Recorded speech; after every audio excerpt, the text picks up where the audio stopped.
Hello and welcome to our third episode of the Cleveland Sports Bros podcast. I'm Matt, along with my brother Nick. Nick, how's it going today? Great, ready to get going. We got a really good episode in store for you today. We're going to talk a little bit of Browns hypotheticals with them, and then give a little update on the Cleveland Guardians and see where they are and where they can go from here, and hopefully a playoff push. So first, the hypothetical we wanted to do was, when looking at the draft class that Baker Mayfield was in, the 2018 draft class that Baker was drafted in, number one overall, what would happen if the Browns had taken Josh Allen, number one overall? Instead, he was selected seventh overall by the Buffalo Bills. I think he's widely considered the best quarterback in that draft class. Some might make the case for Lamar Jackson, but I think Nick and I are both in agreement here that Josh Allen is the best quarterback so far in that draft class and probably has the best career prospects moving forward. So I'll start with asking you, Nick, do you think Josh Allen would be kind of the same, putting up the same numbers and having the same success if the Browns had drafted him? No, I don't. The reason I feel that way is because before Baker had even played here, it was well known that the Browns were not settled on having the knowledgeable, I don't want to say knowledgeable, but reliable coach that could help, get a team going and call the right plays, and when Baker was drafted, they had Hugh Jackson. I don't believe many fans were in favor, not just of when the season got going and his play calling, but I don't think he got along very well with Baker, and it could have been part of the reason why phase one of Baker's career had its ups and downs. I will agree with you on that, especially early on. I don't think Hugh Jackson was a very good coach at all, but my counter to that, of course, I disagree. I think Josh Allen, maybe would have had a slow start to his career, and he did in Buffalo too. But I think by now he still would have been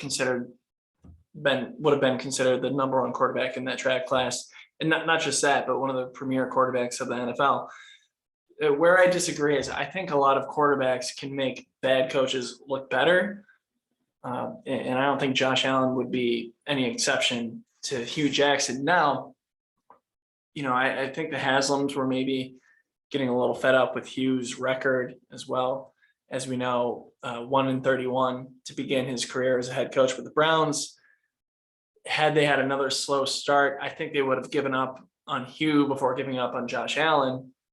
So I think Josh would have, at a minimum, made Hugh Jackson look better. And also, I just can't deny how clearly Josh has been better than Baker in his early career, with intangibles as well as things that Baker just can't improve on. Josh Allen, 6'5", 237, Baker, 6'1", 215. That matters in the NFL. And I think Josh Allen has proven that. And then his numbers, we can talk about it a little bit more, but I think his numbers just tell the story that I don't want to say it doesn't matter who would be the coach, but he's proven that he is just the better quarterback. And I think he would have had success even without a steady coaching lineup. Yeah, and you mentioned stuff like Allen's height, 6'5". That, of course, is not Baker Mayfield's fault by any means, but like I mentioned early in his career, I think the Browns could have done a better job and who knows, behind the scenes, we can't say for certain, but I think they could have done a better job to work around those misfortunes, to maybe draw up some better plays. And of course, in his first year, he didn't have all the great pieces around him, but I think also Baker as a player was trying to be more than he knew he was in the moment, trying to be the big star on the field when maybe he wasn't ready to be at that level quite yet. And it led to more mistakes on the field than uh, better outcomes. I know, just in preparing for the show, we talked about, you thought that, well, maybe Hugh Jackson and Baker just didn't get along that well. I think it was obvious after Hugh was let go and Baker had a good game against the Bengals. There's a lot of taunting involved in that game. I think it was clear that Baker didn't appreciate not being named the starter right off early in the season. But I also think that, Josh Allen's maturity matters in this part of the conversation as well, that perhaps Josh Allen and Hugh Jackson might not have gotten along as well, but maybe Josh would have had a better attitude about it, whether or not he was named the starter to begin with. We haven't seen a lot of off the field comments or issues that speak to that with Josh Allen. So I think you got to look at the whole picture and say that, his maturity is another check in the win column for Josh Allen that I think would have translated even in, kind of a worse situation in Cleveland if he were to be drafted here. Yeah, and lately we've heard this also, whether it be on news or other podcasts, that the behavior in the locker room, the leadership in the locker room is a very important piece as well. And again, we don't know what goes on behind the scenes, but people have spoken out and said, after Baker has now been traded and the Browns have brought in Deshaun Watson, who they hope to bring on the field at some point this year, not many players have come to his defense and said, "Oh, I wish Baker could have had another chance with us." I remember earlier in the month of July, I was listening to a podcast, and one of the reporters mentioned how Chubb, quote unquote, came to his defense, but his partner argued he wasn't coming to his defense. He was just saying that to be a loyal friend, he'll get on his feet again. I know who he is, but the one person made the point that all 11 guys on the field want the best for the team, and the Browns, where they are now, with once Watson's available, will hopefully be that final push to get them where they want to be. Yeah, that I agree. It was kind of definitely notable that no players, again, it doesn't necessarily mean for sure that they didn't have Baker's back, but I thought it was odd that it seemingly no players came to Baker's defense. And we saw that with the OBJ trade and situation that went down in the locker room. It seemed like a lot of players had OBJ's back and not so much Baker's back, and that was made even more apparent, after the season when the Deshaun Watson news came out that the Browns were going after him and that Baker demanded a trade and the Browns were splitting up with him. So, I think all those things go and, lead me to believe that Josh Allen maybe not would have had the exact same numbers if the Browns would have drafted him first overall, but I think would have still seen much more success and still be considered one of the top quarterbacks in the league. So, I wanted them to draft Josh Allen at the time, and I kind of got talked into being a believer in Baker, and he did a lot of great things, as we talked about in previous shows, but I think great players can get by poor coaching, not 100%, but can elevate their coaches and then elevate other players around them. And, Josh has proven to do that. And one more thing that I'll add that, we've seen is that Josh has gone toe to toe with Pat Mahomes, arguably considered, one of the top three, if not number one quarterbacks in the league right now. We were talking before the show that, in that playoff game last year versus Kansas City, that famous overtime game where I think five touchdowns were scored in the final few minutes, including overtime. Josh Allen threw for 4 touchdowns, 0 interceptions with the game. They lost, and Pat Mahomes arguably outplayed him, but he still put up amazing numbers. And Baker just couldn't do that in his head-to-head competitions against the Chiefs and Mahomes, and even when Mahomes was down. Yeah, even when Mahomes was down. So, to me, it just shows that Josh Allen has proven to be that good of a quarterback that he could succeed even in a kind of dire situation that he would have joined in. It had the Browns drafted in number 1 overall. So with that, we're going to move on to talk some Guardians, sitting right now at 48-47 as of this recording. Nick, can you give us an update on the Guardians and what we have to look forward to with them? Yeah, so they're going to be facing the Red Sox tonight. It'll be game 2 of a 4-game series. Last night was an odd game. They fell short 3-1, and there were 2 parts of the game where it was heavy rainfall. One of the moments where it rained caused a delay, and it kind of took Plesac off his game, and that's very common when a pitcher is on a roll. And at that time, it was a 1-0 Red Sox lead, and after that, Plesac, he just couldn't get it together, and Boston, put up a few more runs, and Cleveland couldn't catch up. Yeah, and I hate to draw comparisons to the 2016 World Series, especially in a game that I don't want to say is meaningless, because every game is important, but Plesac was definitely irritated because the one delay, it wasn't even raining when they put the game on hold, and he was definitely upset about that. And as a pitcher, you don't know how long the delay is going to be. You don't know if you're going to be brought back out if the delay is too long. So that definitely threw him off. And I know Guardians fans were upset with that delay, and kind of brought back some bad memories with the World Series. And it just seems oftentimes we run into some bad luck with weather, which happens to every team. But when we have to be reminded of that World Series, you never want to be reminded of that. So you said we have 3 more games in the series with Boston.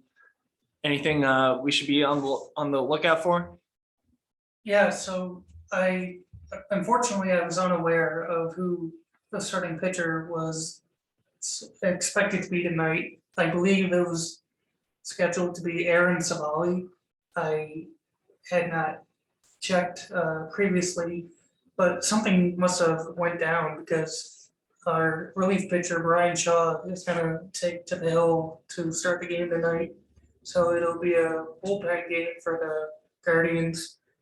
A 7:10 start, and Shaw will go up against Wisnowski. So, Boston, especially playing in Fenway, is always going to be a tough opponent. Right now the Guardians, just big picture in the season, we're 3.5 games back out of first in the AL Central behind the Minnesota Twins. And you would think, well, we're in a weak division, that must mean our wild card hopes are in worse shape than the division. But we're actually only, we meaning the Guardians, they're only 3 games back in the wild card. And right now it's the Toronto Blue Jays, Tampa Bay Rays, and Seattle Mariners ahead of them in that. So we have some important series against those 3 teams coming up the next month and a half. Nick, do you want to update us on any of that? Yes, but real quick, I mentioned earlier how I wanted to, hopefully as we move forward today and other shows, we can bring up some good maybe not so good highlights. There was one play that caught my attention. Stephen Kwan, the rookie left fielder, was his first time playing in Fenway. One of the 3 runs they put up, he didn't play the ball well off the Green Monster, and that's just unfortunate. He likely wasn't expecting or prepared how to play off the wall, and he'll learn from that. But it was one of the plays that kind of helped Boston get their 2-run lead and stay out in front for good. But moving on to the upcoming schedule, they're going to face the Tampa Bay Rays still on the road this Friday, the 29th through the 31st. And Tampa Bay, another wild card team, and they're always tough to fight, and some indoor dome. It's what is it, St. Petersburg? Mhm. So we'll see what happens. I've noticed some ups and downs.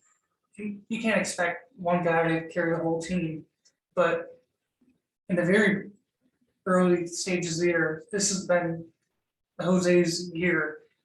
He's been putting up great numbers. 19 home runs, 20 plus doubles, nearly 90 RBIs already.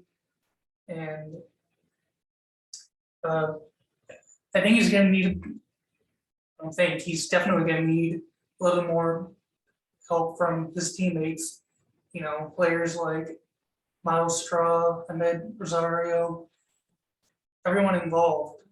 Whoever's in that lineup that night is going to have to help step up.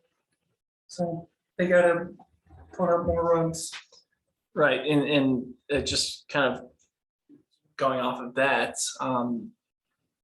solely looking the wild card, looking at the 3 teams ahead of them, as you mentioned, they're going to Tampa Bay for a 3-game series against the Rays soon, and then they also go to Toronto in mid-August, and then they're playing 4 games at Seattle at the end of August. So, there's a lot of opportunity to beat some teams who are ahead of them. I look at their record right now, and it's not a perfect formula or anything like that, but they're on track to win about 82 games this year. If you were to just play it out the way they have so far this season, I think they're going to have to win 88 to 90 to really be comfortable in that wild card spot. And if these other teams get hot, they're going to have to win more than that. So you got to win these head-to-head games against teams who are ahead of you. And then hopefully once they're behind you, keep winning those games to keep them at bay. I know that's obvious, but unfortunately we see a lot of series where the Guardians get hot and they play a team who's ahead of them in the standings, and then they fall off again. So like you mentioned, Jose Ramirez and some of those other key players are going to have to step up through this push, and maybe we'll see what the front office does at the deadline to improve their chances. But hopefully there's a lot of good baseball left to be played, and we'll definitely bring you the news on the Guardians moving forward. Yeah, and one final point I'd like to make, I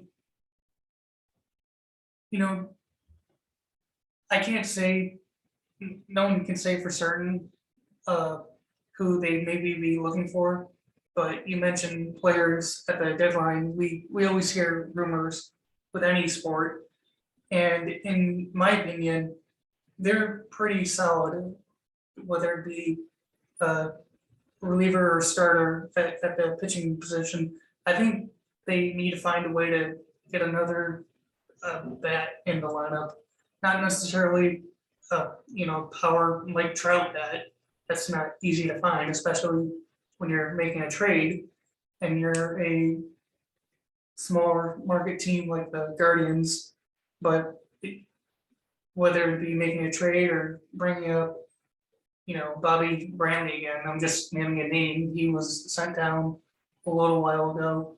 And we remember they traded Oscar Mercado to the Phillies. So we'll see what they do, but I was thinking just a few nights ago, we need another bat in the lineup to maybe help us make a better push. Yeah, I agree with that, and I think the fans would like to see that as well. It just seems like something that has been missing on this team. They've done a pretty good job at scoring runs, but maybe not enough to overcome some of their other weaknesses, and also just they're going against some stiff competition. And if they make the playoffs, I just don't know if they have enough firepower to even advance one series.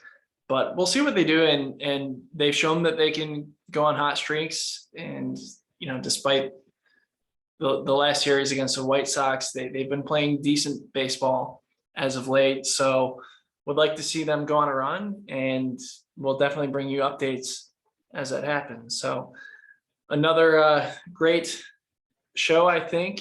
Nick, anything else to add? Yeah, lastly, about the Guardians, I also meant to bring out that, it's Minnesota Twins that's leading our division by 3.5 games. They did not play last night, but we lost half a game due to the defeat against the Red Sox. We don't face Minnesota again until September 11th, which coincidentally, week 1 of the Browns. So you can pick which one you want to pay attention to. I'll be watching the Browns that day. But they got a little ways to go before they battle the Twins again. And who knows where the standings could be at that point. Yeah, for sure. So you got to take care of these. That's why we focus a lot on the wild card today, that you got to take care of those teams. There's going to be 3 spots. So, a lot of opportunity, like we said, and just play some good baseball, and they're more than capable of doing that. So, all right. Well, thank you again for listening. This has been the Cleveland Sports Bros podcast. We'll talk to you again.